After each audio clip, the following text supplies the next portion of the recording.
Hey guys, this is Savannah from earthandwater.co. Today I am with Monique Grover. She is an intuitive empowerment coach, which is really awesome. I think we've really moved towards intuition a lot lately as a society and culture. We're getting more in tune with our intuition and that it is a real thing. But that means getting off all of these layers of self-doubt. And because we've been taught historically not to pay any of attention to our intuition, right? Because, that kind of makes us our own person. And they didn't want us to be our own person. They wanted us to fall in line and be like everybody else, which we could dissect as being like a survivalist type thing. Back when we were living in villages and we needed everybody else, it was good to be liked and, helpful for your survival and whatnot. And our loved ones would kind of crush our individuality so that the rest of the village would like us and help us survive and whatnot. But I'm getting on a huge tangent. So yeah, tell us a little bit about yourself and how you got here. Yeah, absolutely. I mean, I could totally go down that rabbit hole with you if you wanted to, but yeah, so I'm Monique. So my background has been really the last 10 years of just complete immersement in my own self-discovery and peeling back all those layers that you mentioned and really looking at the familial societal conditioning that all of us have just naturally been exposed to. It doesn't mean that anything terrible happened or, that your life's a mess. It just means that, yeah, we've all been impacted by our environment, right?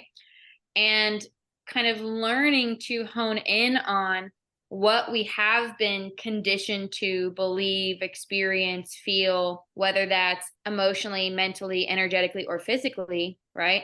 Being able to kind of shed those layers upon layers of those belief systems and then really discovering who the heck are you? Like, who did you come in here in this world to be, right? Instead of just kind of like you talked about, a little bit of a robot just following along with what we're supposed to do. And so for me, this experience has been really empowering and really transformational in terms of understanding myself, really just feeling a lot more connected, not only to myself, but general spirituality, the universe, and even society as a whole. And so it kind of seems a little ironic because it's like we're shedding past the conditioning of society, yet there's so much more connection to be gained from this type of experience. So yeah, that's kind of been my background. You're exactly right though. The more we step into our own individuality and yeah, it does connect us more to it helps us find our place in society better. So it definitely has this counterintuitive effect. Yeah. Yeah. And I think that's so cool. It's part of this process can be like uncomfortable, right? Because you got to look at your shit, you got to feel the pain. But it's like there's so much beauty in the unraveling of it and in that discovery process of like, wait a second, I'm realizing I'm living a certain way that I've been taught to live, right? Or believe or whatever. And maybe that's not lining up with what I actually want out of life. Maybe that's not in alignment with my goals, my purpose, my passion, right? And so, what do I believe? What do I want to do? What do I want to create in life? How do I want to present myself and live authentically as me, without having to adhere to those conditions? Does that make sense? Absolutely. It starts when we're little, right? It starts when we're Yeah. itty bitty. It starts Yeah. when we're like from the get-go. And Mhm. some people naturally are like, okay, and they just fall in line and they don't question it and they just go about it hunky dory, don't even think about it. And then like here they are in their 30s, in their 40s, and then they wake up when they're one day and they're like, oh my God, I have no idea who I am. Mhm. I've lived my entire life, 30, 40 years. That's a really long time. Just falling into the molds of wherever, whatever was expected of me. And now they like panic and they're trying to figure out, like, oh my gosh, I'm so behind. And Mhm. then you have the other people who like just kind of do their own thing from the get-go and they get labeled as the rebels, the Yep. nonconformist. So society kind of like not so much now. We are getting a lot more understanding. I'm love the shifts that are Yeah. happening in society and culture and how we're being much more understandable with things and like looking behind the behaviors and now we're realizing it's like, oh, that kid's not trying to give me a hard time. That kid is having a hard time, which Right. is definitely not a luxury I grew up with. I was Right. definitely the nonconformist rebel type. And I didn't mean to be. I wasn't trying to be Mhm. bad. It's just I didn't understand why I was supposed to do that thing that everybody else was telling me I should do. I didn't want to do that. Right.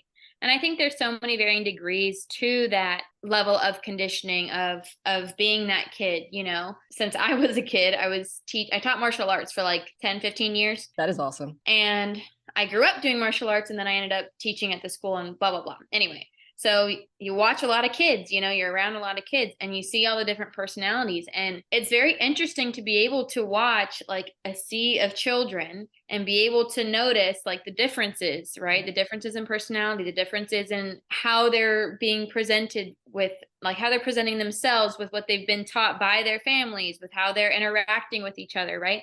And so it's just when you really watch with those set of eyes of like, okay, let me see what's behind the child, the persona, and let me see what is actually impacting that child, right? Then you can really see like the distortions, the conformities, the belief systems, and all the different ones that we all play, right?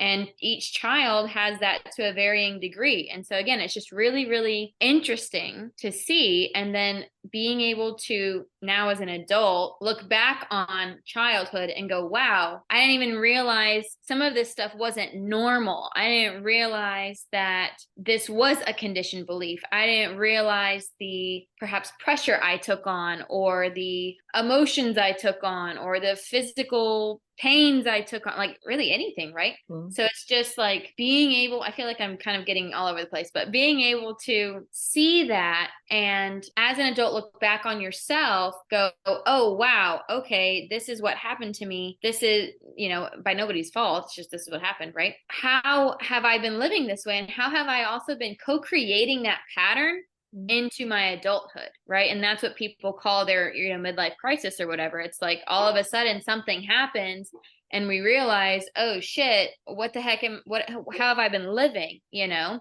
And sometimes that midlife crisis can come in the form of a physical illness or a financial crisis, or you know, I don't know, you just wake up one day and you feel like you don't know who you are anymore. But ultimately, what I believe is that when we have all of these stored traumas, not trauma meaning like something terrible happened to you, but just this is what happened as conditioned children, right? You interpret things, you experience things, and you're a child, so you don't understand things as an adult would, and so you hold on to that in a childlike way, right? But then that gets trapped in your body, that gets trapped in your nervous system. And so now, because this is trapped in my nervous system, I did not have the tools or experience as a child to know how to handle whatever this was. Now it's recreating itself in my external reality. And so that cycle will keep repeating over and over and over again into my adulthood until it gets loud enough that I do something about it.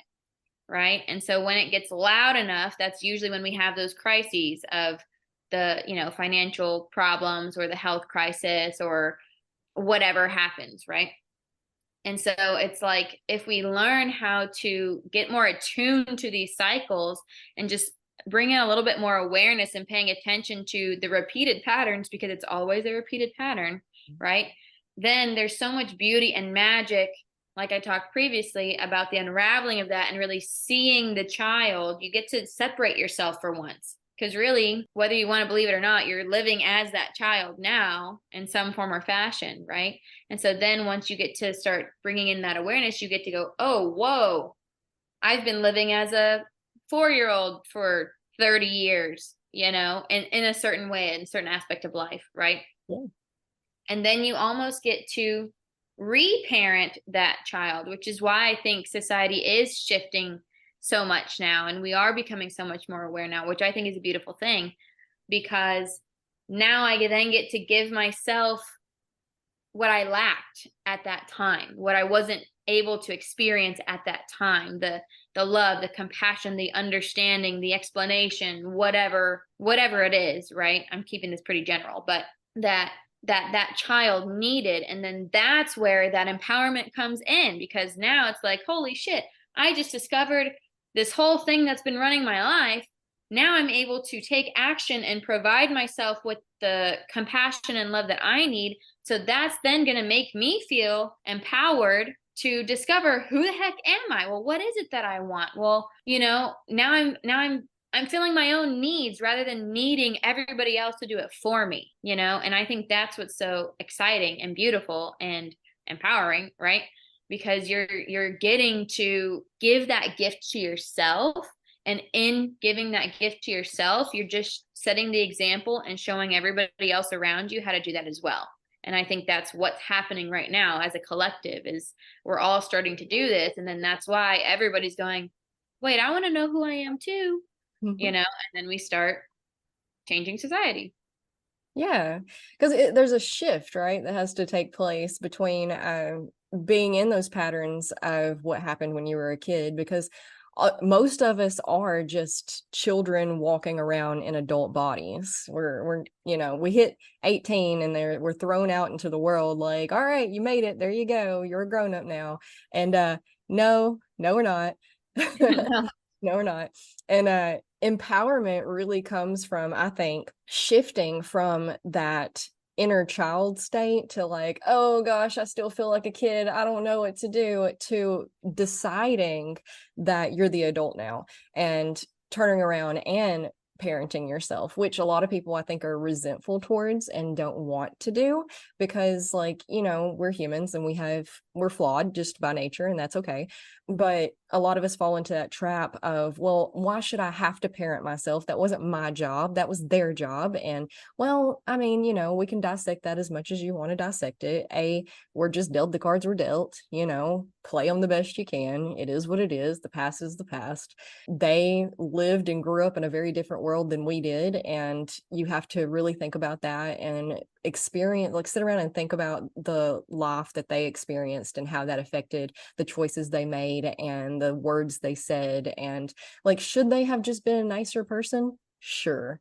But Right. at the same time, like they're most of them, they're also children in adult bodies doing the best that they can. And you know what? Children don't make the best decisions. And Right. so we have to like kind of remember that just because they look like an adult doesn't mean that they're not still a child. Yeah, absolutely. And I think that that's really challenging, especially as you first get into this process. I think at first, having a little bit of that resentment or anger or frustration towards parental figures, teachers, whoever impacted you, right? Whoever caused this trauma, right? And again, it could be actual abusive trauma. It could be you simply weren't given enough attention. Well, I would like to touch on that. We have Mhm.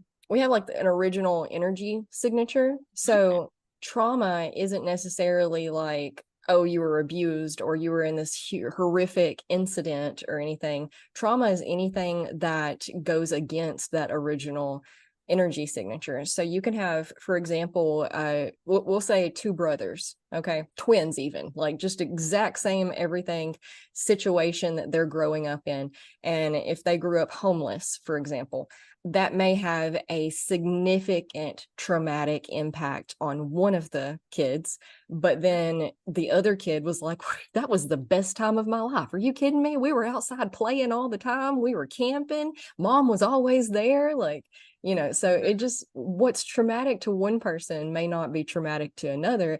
And it doesn't have to, homelessness is a pretty extreme example that I used, but it could be something super simple also that you found, like somebody told you to hush and calm down 3 times, and Yeah. it can be things as simple as that as well. Yeah, exactly. And I think part of this process, again, this is a challenging, it's a challenging process, because first of all, you have to become aware that you're even that child like I talked about, right? So you have to be able to open yourself up to see a different reality than what you have been living in for X amount of years, right? So that's challenge number one. Okay. And the hardest one. And I think a natural part of that process is, again, going to have those emotional reactions of frustration, anger, resentment, whatever, disdain towards whoever, right? and whoever impacted you in life. And I think that that is actually very healthy as long as you are aware of what's happening, right? And so basically what is happening is we have this stored trauma in our bodies, like I previously mentioned, right? And just like how you brought up that example. Okay, so I experienced this trauma of being told to hush 3 times or being homeless, right? And that has been stored in my body. And it has been stored there because it was too much to deal with at that time. As a child, I didn't know how to handle that level of stress, anxiety, frustration, sadness, blah, blah, whatever the heck it was, right?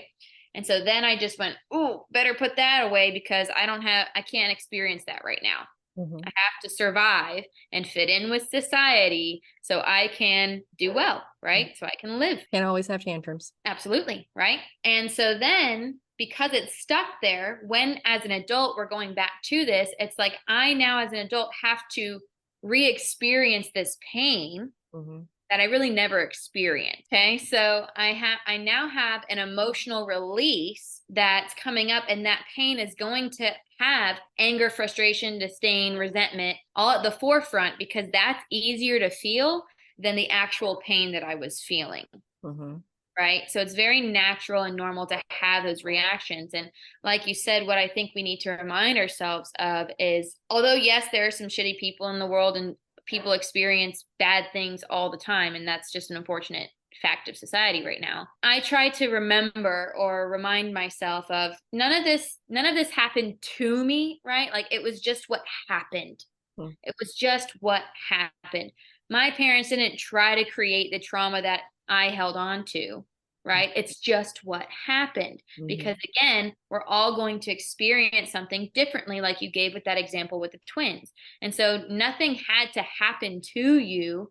It's just what happened. And so as we're experiencing this emotional release, right? Again, I do think it's important to remind ourselves that, okay, this sucked and I'm allowed to be mad about it. I'm allowed to be frustrated. I'm allowed to feel all these feelings, and that's all okay. But where I need to be careful is blaming everybody else or the world or whatever. And so we see that all the time in relationships. We see that all the time in the workplace, right? We see how this pattern comes out, and we just start attacking the closest thing to us because that's what is safe. That's what temper tantrums are about as a kid. You're lashing out and you're attacking what is safe because you don't know how else to handle it. Right. So when we're having that emotional release, right, we have to bring that awareness in. And that's where the empowerment comes in terms of being able to go, okay, I can understand as an adult not living as the child anymore. That's where we separate ourselves. So the child is the one having the tantrum, getting mad at everything, right? Because that's the emotional release. So the empowerment comes in when I separate myself and I can hold the space for the child to be as an emotional mess as they want to be, while also being the container for that, so that I'm not just throwing all of my shit onto everybody else, right? And again, being able to hold and cultivate that space for yourself is where that compassion and acceptance and love comes in. And that's what's so beautiful. That's what's so empowering about it, because now you're able to provide everything that child needed but didn't get at that time. Yep. Absolutely. And you have to feel those emotions, that resentfulness, that anger. You have to feel that to be able to release it. Right. Exactly. And if we don't find a healthy way to release that, right, then again, that's going to perpetuate that cycle where it just gets louder and louder and louder. So you can either choose to let life make you deal with it, or you can come at this with a little bit of, awareness and intention of going, okay, well, who the hell am I? What have I been believing for so long? And what truly resonates with me or not? Some of it you may keep, right? It's not like you're trying to rid yourself of your entire existence, right? You're just trying to start to find what is actually in alignment with you and the direction that you want to go. And that's ultimately going to change over time too. So it really is a never-ending process of evolution of your self-discovery over time. Yeah, and it is up to you if you want to, again, like you said, life is going to bring it back up and bring it back up until you stop ignoring it, until you stop suppressing it. It's uncomfortable. The better way is almost always more uncomfortable, right? Because you can just sit in it. You can't, well, okay, you suppress it and you get stuck in these patterns and then you don't go anywhere. And then you're like, why am I feel like I'm running in place.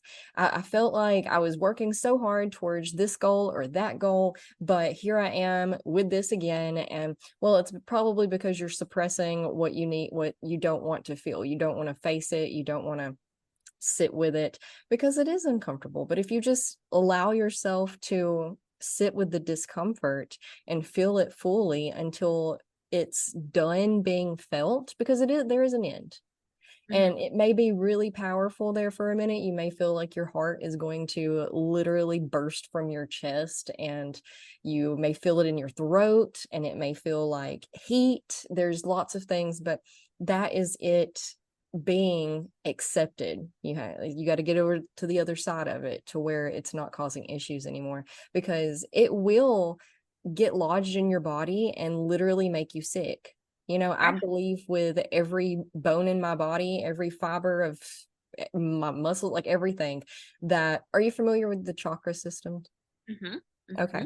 So I pinpoint the chakra system. I use the chakra system a lot to pinpoint ailments and problems and stuff. For example, stuff like we're talking about empowerment, that is tied a lot to your throat chakra. And Mm-hmm. so if you have felt disempowered or kind of pushed back and not free to express your feelings or your voice or anything, then you may find physical ailments coming up in the form of like teeth problems or Yeah. mouth issues, sore throats, like those types of things. And if you just allow these emotions to come up, process them through, maybe journal them down. I am a huge advocate of journaling because, our brains, our minds just go, and they can go in like 18 different directions. They can transcend dimensions. They can do all of these things that we can't really lay out in front of us and understand. But journaling, writing it down, makes you formulate it in a straight line, which can be more easily understandable, and it gives you like this third person perspective to where you're not in it anymore, you're looking at it from the outside, which also makes it a little bit easier to process. And when you start figuring out like, oh, okay, so this pattern keeps coming up because this happened or this person said that, and I internalized it and took it as, just a have all be all for the rest of eternity. And that doesn't align with my original energy signature of who I am. Now I understand it, and now Mm-hmm. I can let it go and release it and make conscious decisions that put me in another direction that I know is better for me. Then you'll see these problems that you had for your entire life possibly just Right. like, oh, it's a miracle, they're gone. Right. I think I see it as like an unraveling. And I like to use the imagery of like a spider web, you know? So there's so many layers upon layers in the spider web, and in the web itself, you have all these different sections, right? And so it's like the same belief system, the same problem that you're carrying around is the entirety of the spider web. And each, you know how they have like little sections, right?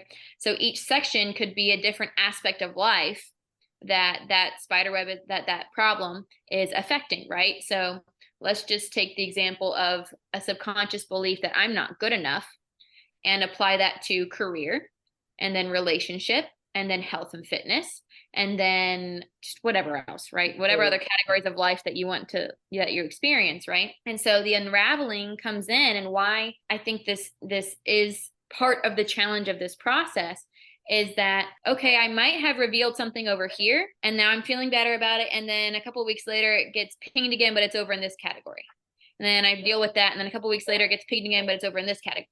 And so it's like we're dealing with that same core issue, although we might not understand that consciously, because often we don't, right?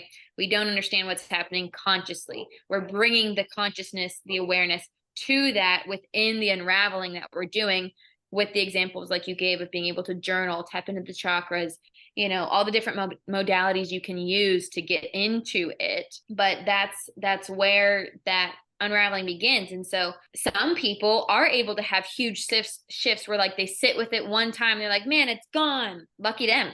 My experience has been it's I'll have moments of, wow, that makes total sense. Wow. And I release a lot of it, but then, it comes around again and again. And so, I mean, honestly, personally, I've been working on probably the same 2 or 3 core patterns over the decade that I've been doing this work. Not to say that I haven't made any progress, right? But that's how deep it goes. Like there's so many layers that you're pulling back to see all the different avenues of how this one thing has affected your entire life. And again, that could be on an emotional level, on a mental level, on a physical level, within yourself and within external reality as well. So that's so complicated, but it's also so simple, which is what's so funny and frustrating. Yes, because it's like we all just want, and again, me too, but we all just want it to be like, oh, done.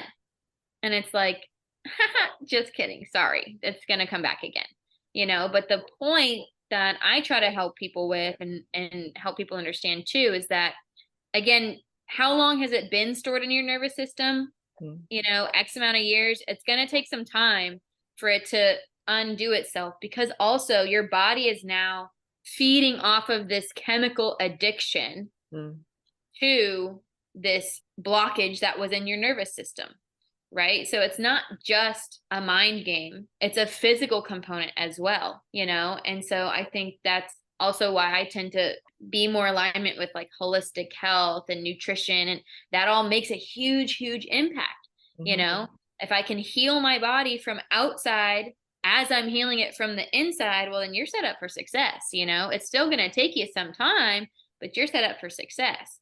Whereas if I'm ignoring my physical body and doing this internal work, yeah, you're going to make some good progress, but you're still going to have to work through those addictive chemicals that you're feeding off of. And then what gets really interesting is playing with how those chemicals then attach themselves to food. So I kind of went on a tangent there, but no, it was great. I love the spider web analogy. I'd like to expand on that because to create the web, the spider is essentially dragging that along with it, right? And everything it touches. And then again, spider webs are sticky. They're awfully sticky. They catch everything. You touch it, you're done. You're there. And then also, working through that thing, how big of a spider web did you build? A lot of us, we've been building the same, we've been adding layers to the same spider web with the same aspects, these false beliefs, these harmful beliefs, the trauma, for decades. Yeah, definitely. And it's going to take a long time to clean up. Definitely. And again, kind of going back to what we talked about previously with the emotional release and just the process of stepping out. That's why it takes a while, because first I have to see it, then I have to release it, then I have to accept it. And then that was only one layer. And now I got to repeat that process 1,000 more times until I get to the center of the spider web, and it takes consistency. It takes a commitment. It takes, personally, I believe it takes you wanting to get to the root of it for it to happen, because or else, again, we're just going to fall back into the natural repetition of the cycle or of the pattern that we've been used to living in for so long. And without conscious effort, it's going to be really, really hard to just dissipate that and work through that. Yeah. Conscious effort is really all of the work. It's just being aware. You just got to be aware of every little thing all the time. No big deal, right? No big deal, just start seeing life through completely different eyes, and those eyes that change literally every single day. So yep. It's not hard. Not at all. No. As soon as you figure it out, it's gonna flip itself on its head, and then you're gonna be like, what? I thought. But the beauty of that is, for people that are in the process of that and struggling with it, is that there's so many different tools to be able to use, ultimately just finding the ones that work best and resonate with you. But also, I believe being able to, at the same time, really pay attention to your body and how you're feeling. And that will give you the answers as to what you need to do, So I think it makes it a little bit easier on yourself if we just learn to pay attention to those sensations and allow that to be the compass, right, that guides us through this experience. Because again, the experience can be a challenge, especially on your own, without any guidance or help. Sometimes it's overwhelming. If you're in the middle of an emotional release moment and you're having a week-long temper tantrum of pain, right?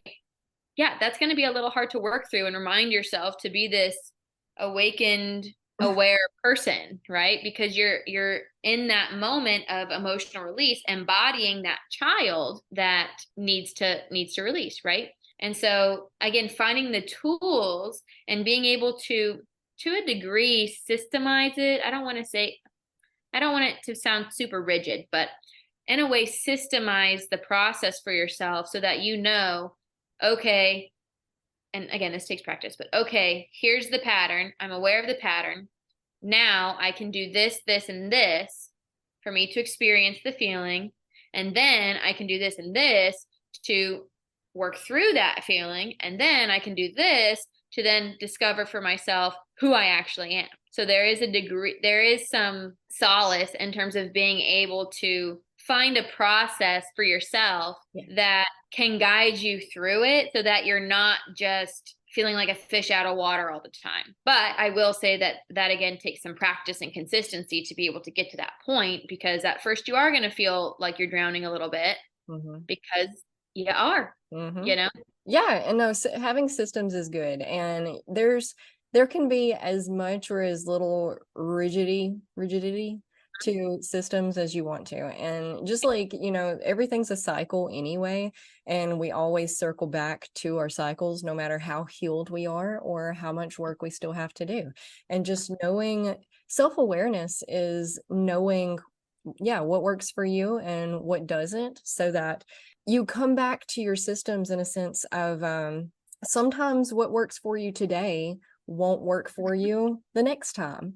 And then sometimes what didn't work for you today will work for you next time. And it is just, you have all of these noodles that you're going to start throwing when you notice that things are arising, and you're like, okay, let me throw this noodle at the wall. Nope, that one didn't stick today. Let me see about this one. And you just can't kind of keep going through them. And if nothing else, it not necessarily distracts, because it both does and doesn't distract. Like, it doesn't interrupt the process really, because you are caring for it. It's like a kid when a baby's crying and somebody, I don't know if you've been around a lot of like babies, but they'll start crying. And I have 2 children, and every time one of them would start crying, people around me would be like, what's wrong with them? No, they didn't tell me. So you just trying stuff until something works. They'll be like, and then like people will be like, I don't know what to do. Like, I don't know what to do either, man. You bounce it for a little while and see if that helps. And if that doesn't help, then try to feed it. And if that doesn't help, then change its diaper. I don't know. You're still caring for the problem. And bringing that back to caring for yourself as an adult, it's the same thing. Do you need a nap? Do you need some healthy food? What have you been feeding yourself lately? Did you have a lot of fried food, a lot of candy, some cookies? Maybe let's put some greenery in there. Let's have an orange. Do you need to just create some space? Do you need to stretch a little bit? Do you need to take a walk? And so you're just trying all of these things, and having a bunch of tools in your toolbox, a bunch of noodles to throw at the wall, it helps distract you from the hardness of it. So instead of just sitting in it and mulling in it, and because a lot of us want to just like crawl in bed and never leave, right? We fall into that depression trap, and you're like, well, self-care, I'm taking a nap, and then it lasts for like 3 days. You really got to be self-aware and pull yourself out of that, and not allow yourself to fall into those negative what you think is self-care. patterns because they're not actually helping. But if you're actively trying to find things to do, you know, not just mulling in it, but that's going to get the energy moving too. You know, if you Right. if you go for a walk or if you do some yoga, or even if you eat good, healthy food, it gets the digestive tract moving. We want things to move. We want the energy to move. And the more we can get it to move, the quicker it will dissipate and move on out. Right. Well, and emotions are energy in motion. So Yep. again, being able to use physical activity such as the walking or the meditating or the eating clean or whatever, not necessarily physical activity like exercise, but any sort of these activities, journaling even, right? Just like you said, is going to give it a little bit of a nudge, you know? And one thing that I think is important to highlight too is sometimes you're just going to be in it for a bit. You know, like sometimes no matter how many different things you try, the feeling's not just gonna go away all of a sudden. Sometimes it does, sometimes it doesn't, you know, and nobody wants to be uncomfortable. Like nobody wants to sit in sadness for 3 days. But if that's what the body needs to experience, then that's what the body needs to experience. So ultimately, you are just alleviating the symptoms of sadness by doing these different activities to allow yourself to have the space to experience sadness, but without mulling in it, like you said. Right. And so, again, I think there's a difference in terms of sitting with an emotion with intention and then just sitting in the emotion. Right. So, again, I think it's just about finding the variety of tools that you can use, being able to start to discover for yourself, okay, what feels good to me today in this moment? What different things can I use to try to see what does help me feel better, what does give me a little bit more of a nudge to just work my way through that spider web, however fast or slow you go. But sometimes, and I know I've experienced this, you know, sometimes I'll just be like, okay, let me try this and this and this and this and this because I want to stop feeling. Yep. And it's like, well, guess what? The more that you resist it by trying to alleviate the pain, because that's a form of resistance, right? The more glue that that pain is going to have. So again, it's kind of contradictory sometimes in terms of knowing like, when do I just be in it and how do I accept being in it for however long I need to, right? While still paying attention to my body to know what actions I can take to help me work through this process with a little bit more ease and comfortability. Regardless, it's going to be uncomfortable to a degree. I can again alleviate some of that by these various activities, but also I should not try to do the activity just to stop feeling the feeling. I think that's that took me a while to understand. I think that's where a lot of people get stuck is we, in the self-help world, we're trying to, in a way, just stop feeling bad, right? And so it's like, okay, I'm diving into the pain, I'm dipping my toe in there, but then, oh, wait, I'm going to go be a self-help person and go journal and I'm going to meditate and I'm going to do this and this and this. But in a way that can be used to escape that pain too. So again, it's kind of a fine line you have to learn for yourself and walk on. And none of it's ever right or wrong either. Like you can't mess it up, you know, no matter what you do, you're doing it the right way because it's happening. So that's the way it's meant to happen, you know?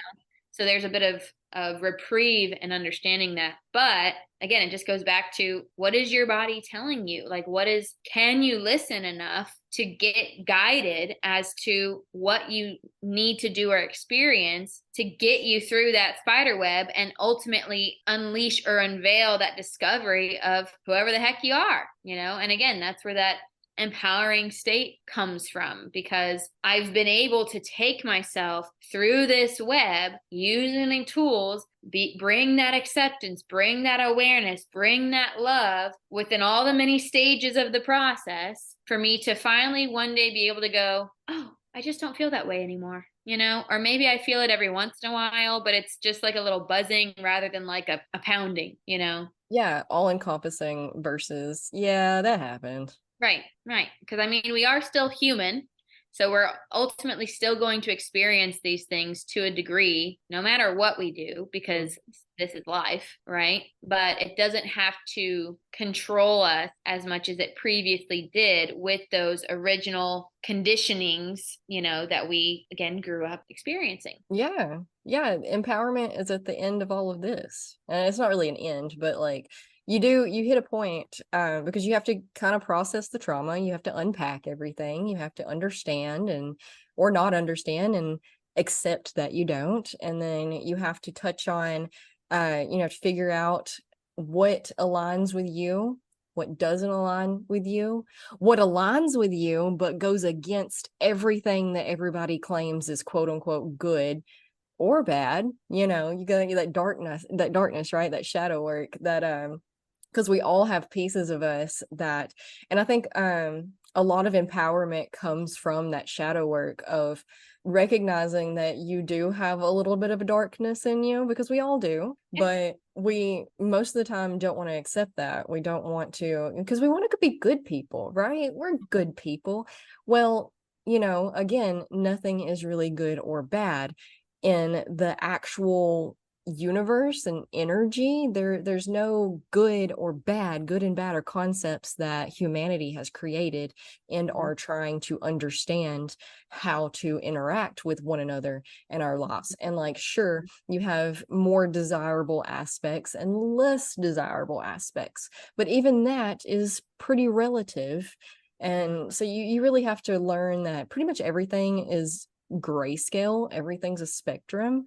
And can you accept the parts of you that other people may consider quote unquote bad just because they're culturally taboo, like tattoos Right. or piercings? Are Right. are they really all that? Like, come on. Yeah. Yeah, definitely. Again, I think the whole point of empowerment is to discover what is in alignment with you. What are your actual beliefs? Yes, they're still going to be influenced by society and family and whatnot, but maybe what I originally was brought up to believe isn't actually in alignment with what I have discovered for myself growing into an adult. And now I'm going to change that belief a little bit and move it a little bit more over here. To a degree, I'm still going to get some pings from this, right? But that's not my identity anymore. And so really we're learning to unidentify with the taboos, the belief systems that we've again been brought on to believe, to be able to discover what you believe and then being able to live authentically as that. And and that's where all that fear, uncertainty, and doubt comes in too, because again, I first have to become aware of the belief system. Then I have to go, wait, maybe that's not me. Okay, I think this is me. Oh shit, now I've got to be that. Oh shit, now that means I'm going to have to put myself out there in front of those people. What are they going to say? Yeah, what's the judgment going to be? What am I going to be exiled? There's all of that. Yes, there's all of that comes to it, and it's terrifying.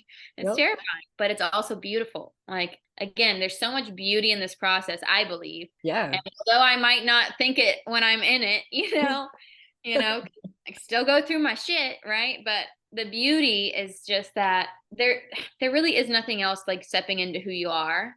And there's really nothing else like being able to authentically be that version of self that's confident, that knows who he or she is, that has a sense of direction and purpose in life and a passion for that, and is taking the actions necessary to manifest the life that they want, right?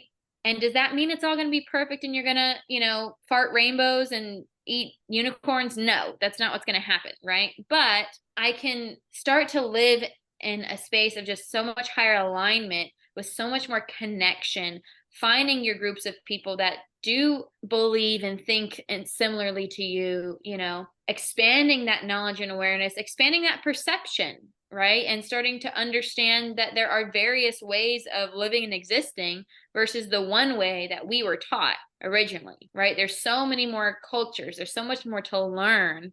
There's so much that we don't know in three-dimensional reality and in various levels of consciousness, right? So it's really just, I see it as an exploration of opportunity of what do I want to play with next? Like, what's in alignment with me over here today? Okay, now what do I want to do over here? And how am I also being myself throughout this exploration. And again, we're all going to change over time.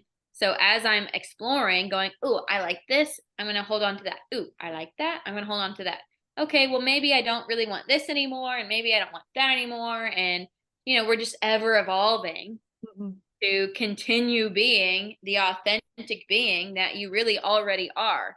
Although we talk a lot, and, I even use this terminology of like stepping into this authentic self, really we are always our authentic selves, you can't not be. Yeah. But it's just learning to be in more alignment or attunement to what you want and desire and want to cultivate, rather than just living with the existence of the conditioning like we already talked about. Yeah, and people, people think, because it's pretty easy, honestly, to identify the people who are living in their empowerment, and they become targets a lot of the time for people who are not. And the people who are not look at the people who are, and they're like, oh, they create all these stories in their head to why they have that and they don't. And it's like, oh, I bet life was easier on them, and I bet everything was handed to them, and oh, they're so confident, I bet they've never had a, whatever. And the truth of the matter is, from my experience, the people who are living in their authentic empowerment type of selves have been through a lot and have done a ton of work to dig themselves out of that place, because they recognized where they were and they decided that they didn't like it and they didn't want to be there. So how do I get out of here? And they keep, and that's really the difference right there. And which I understand, I just wanted to touch on that because I think the vast majority of people are still living in that low vibrational state of, everything must be easier for them, or they're so lucky, everything's good in their life, and look what they're doing. They're so, they don't have to do that and they don't have to do this. And it's like, no, they just, they were stubborn and decided that they didn't want to live like essentially everybody else, more or less. Well, and what I would say on that too is kind of going back to the polarities, right? You have we'll just say the enlightened side and then the conditioned side, right? Really, we're all the same, but whatever.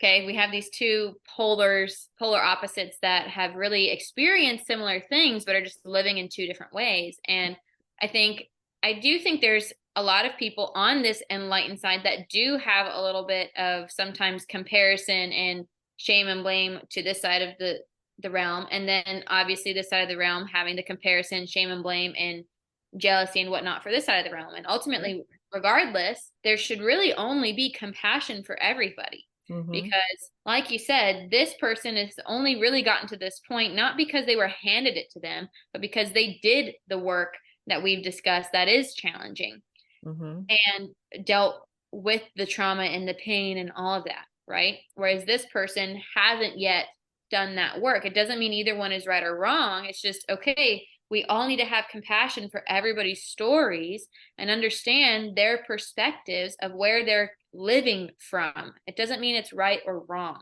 but at the same time, I see it as, okay, choose your heart. It's hard to live over here. It's hard to live in pain and trauma every day. It's hard to have to scrape by trying to live paycheck to paycheck and being in shitty relationships and being unhappy every day. Like, that's hard. That's hard. It's also hard looking at the pain that you're living in, facing that consciously, doing the work that it takes. Again, it has taken me a decade to begin to cultivate better eating habits, understand how to exercise, have regular meditation and journaling practices, start working with my emotions, develop my mental health, develop emotional awareness, like all of the things that nobody wants to do because it's easier to eat junk food and watch TV. But eating junk food and watching TV is what keeps us in this dulled state of experiencing that pain. So really, either way, you're experiencing pain. Which way do you want to experience it? Do you want to experience it with some distractions and some things that might taste kind of good, really only because we've been taught that they taste good? Awesome. I mean, honestly, it's really disgusting when you get past that point. But Please. or do you want to put in the freaking work and dedicate yourself to it? And again, neither one is right or wrong. Neither one is better than the other. I obviously have my preference because of my experience, but that doesn't mean there's anything wrong with either one. Ultimately, it's just compassion for everybody because they might just not be ready to experience it yet. They might not be ready to face the pain. They might not be capable of facing that pain right now, right? Again, either they're going to choose to do it or life is going to make them do it, right? Because look at people who experience cancer, let's just say, yeah, they go through a life-changing experience and then their perspective shifts and then usually their whole life changes after that. That's true. So again, it comes down to that choice. Choose your hard. Which hard do you want to live? What is in more alignment with you? What are you capable of at that time? And don't judge yourself for it. Just be in it. That's it. Yeah. Humaning is hard, period. It doesn't matter. And yes, love and compassion. And that's why, we need to get closer back to our communities and our villages and help one another. And that's easier said than done, but I think that we're working on it, and I think we're doing a really good job at identifying all of the internet. I'm so happy about it. It does bring so much more awareness and connection, which is beautiful, but it also breeds so much more comparison and judgment because it's so easy to access. And we also see what people will show you. We don't see the truth behind everything. So again, I think it's important for us to remember that no matter what, all we can do is be there for ourselves. And no matter how many other people we have in our corners, that's great. But ultimately, really, you just got yourself. Honestly. And you've got to be the one to get yourself through it. You're the one to make the decisions and the choices. And you have the power to do so if you're brave enough to step into that power, and when you step into that power and you do the work, you really get to experience that expansion, that love, that connection, that acceptance.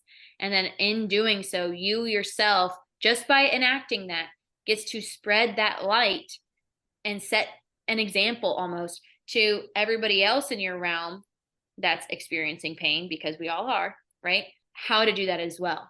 And again, I think that is the big shift that we're seeing in the collective now of more understanding and acceptance of people and everybody discovering themselves, because that looks a little nicer, doesn't it? Yeah, you're exactly right. The only thing any of us are capable of is working on ourselves. We cannot change anybody else. We can help them to an extent, but you really have to be careful with that and hold your boundaries. For the most part, the best help you can be to anyone is leading by example. So this hour went by crazy fast, which means it must be an awesome episode. I had a really good time. I had a great time. I feel like I went on a lot of tangents, and then the dog obviously was a distraction. That's the nature of the game. But oh well. But I had a good time. Yeah, that was really fun. So you want to tell people how they can find you, get in touch with you? Yeah, absolutely. So on Facebook, you can look me up as Monique Grover, or on Instagram, it is at Our Untapped Potential. And you can kind of see everything I've got going on there. Cool. And I will definitely link those around. Thank Perfect. you so much for being here with us today. Yeah, thank you so much. Monique Grover, you guys, go follow her. This was a really fun episode to do. If you feel like you could use some help one-on-one with these types of things, you can definitely reach out to either me or her and schedule a call, and we will help you the best that we can. Come join us in the Patreon for ad-free episodes, as well as yoga classes, meditations, a lot of things in there. We got journaling exercises. We're here to help you because helping you helps everybody else, ourselves included, the whole world. So help us help you by letting us know what you need. Let us know what you're working with, what your problems are, how we can both best assist you. Oh, the link to the Patreon is patreon.com/earth and water. Sorry, I always forget to do that. You can't just insert link in a episode, can you? Anyway, until next time, until next week, I love you. Namaste. Oh, rate and review for us too. Rate and review. You don't even have to review a whole lot. It can be like, sounds great. That's plenty. Just 5 stars is what the biggest thing is, and it really helps. But thanks so much for being here. Love you. Namaste.